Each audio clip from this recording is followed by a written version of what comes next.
ever been pulled over or stopped by police and thought, wait, can they even do this? What actually gives an officer the legal right to stop you, question you, or arrest you? Most of the time, it comes down to two phrases that sound similar but mean very different things.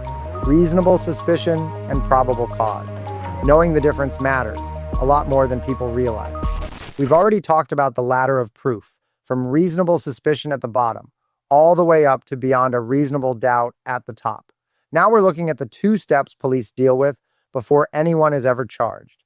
These standards decide when officers can act and when they can't. Let's start at the bottom. Reasonable suspicion exists when an officer sees or hears something specific that suggests a crime might be happening. It has to be based on facts, not a hunch. But those facts can still be limited. For example, an officer sees a car weaving between lanes at 2 a.m. That's enough to justify a brief stop to ask questions or check on the driver. In the United States, this is often called a Terry stop. It allows police to briefly detain someone based on reasonable suspicion of criminal activity. But it stops there. Reasonable suspicion allows a stop, it does not allow a full search, and it does not allow an arrest unless the officer finds more. Now we move up one level. Probable cause means there is enough evidence or information to make a reasonable person believe a crime actually happened and that the person being detained or arrested was involved. It's a stronger and more concrete standard. Go back to that same driver. Now the officer smells alcohol, sees open beer cans, and hears slurred speech. Those facts, taken together, create probable cause for a DUI arrest. At that point, it's no longer maybe. It's now very likely. Here's an easy way to think about it.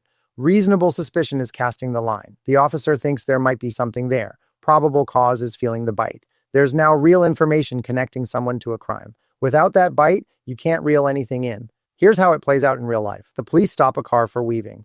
That's reasonable suspicion. Then they notice open containers and smell alcohol. That's probable cause. But if the officer never saw anything and never smelled anything and just had a feeling, any arrest would likely be illegal. And that's where evidence starts getting thrown out.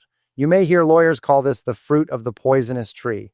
If the stop was unlawful, everything that flowed from it can be suppressed. With reasonable suspicion, officers can briefly stop you, ask questions, request identification, and in limited cases, perform a quick pat-down if they believe you may be armed.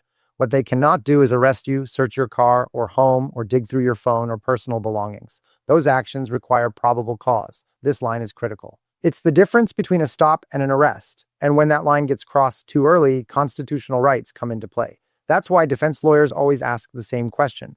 What did the officer actually see or hear before acting? If the answer isn't specific or believable, the evidence may not hold up in court. A common misconception is that police can stop anyone at any time just to check things out. That's not how the law works. Officers must be able to explain their actions later in court. They need what the law calls specific and articulable facts. If they can't clearly describe what made them suspicious, the stop shouldn't have happened. You can think of the system like a stoplight. Green light means reasonable suspicion. You can stop and ask questions. Yellow light means probable cause. You can act, but only with solid justification. Red light means no evidence. Stop. Don't proceed. When police ignore these limits, it's not just a bad stop, it's unconstitutional. Reasonable suspicion and probable cause work together to balance safety and freedom. They allow officers to respond quickly when something's wrong, while still protecting individual rights. Zooming out one last time on the ladder of proof, reasonable suspicion allows a stop.